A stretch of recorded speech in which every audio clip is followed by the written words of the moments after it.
YCP BC గళమెత్తుకుంది. కూటమి సర్కార్ BC ప్రజలకే కాదు బీసీ నేతలకు కూడా అన్యాయం చేస్తోందన్నారు వైసీపీ నేత జోగి రమేష్. చంద్రబాబు కేబినెట్లో బీసీలకు డిప్యూటీ సీఎం పదవి ఎందుకు ఇవ్వలేదు అంటూ ప్రశ్నించారు. మరోవైపు టీడీపీ అంటేనే బీసీల పార్టీ అంటున్నారు మంత్రి కొల్లు రవీంద్ర. బీసీలకు బీసీ నేతలకు అండగా నిలిచిన పార్టీ టీడీపీనే అన్నారు. వైసీపీ బీసీ కార్డు తీసింది. ఆగస్టు 9న వైసీపీ బీసీ రణభేరికి ప్లాన్ చేసింది. విజయవాడ వేదికగా 200 మందితో సమావేశం నిర్వహించనుంది. కూటమి పాలనలో బీసీలకు తీవ్ర అన్యాయం జరుగుతోందన్నారు మాజీ మంత్రి జోగి రమేష్. ఈ సమావేశంలో బీసీలకు జరుగుతోన్న అన్యాయాలపై గళమెత్తుతామన్నారు. కూటమి సర్కార్ బీసీలకు ఉప ముఖ్యమంత్రి పదవి ఎందుకు ఇవ్వలేదన్నారు జోగి రమేష్. రిజర్వేషన్ల విషయంలో చంద్రబాబు బీసీలకు అన్యాయం చేశారన్న రమేష్ కామెంట్స్ కు కౌంటర్ ఇచ్చారు మంత్రి కొల్లు రవీంద్ర. కుట్రల సర్కార్, కూటమి సర్కార్కి బీసీలంటే బానిసలు కాదు, బీసీలు డిప్యూటీ సీఎంగా ఉండటానికి చంద్రబాబు నాయుడు క్యాబినెట్లో అర్హులం కాదా అని చెప్పేసి మొట్టమొదటిగా చంద్రబాబు నాయుడు గారిని క్వశ్చన్ చేస్తా ఉన్నాం.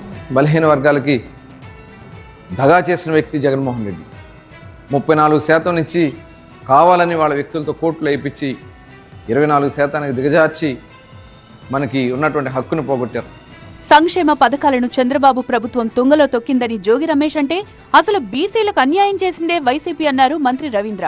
మా నాయకుల మీద టార్గెట్ చేస్తూ ఉన్నావు, మమ్మల్ని ఆర్థికంగా ఇబ్బంది పెడతా ఉన్నావు, రాజకీయంగా సమాధి చేస్తూ ఉన్నావు, సామాజిక న్యాయానికి తుంగలో దొక్కావు.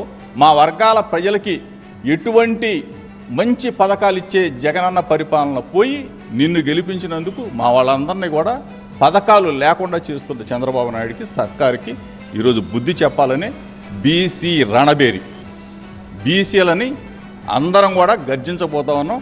చంద్రబాబు సర్కార్ని దింపటం కోసం మేమందరం కూడా సమాయత్తం అవుతా ఉన్నాం.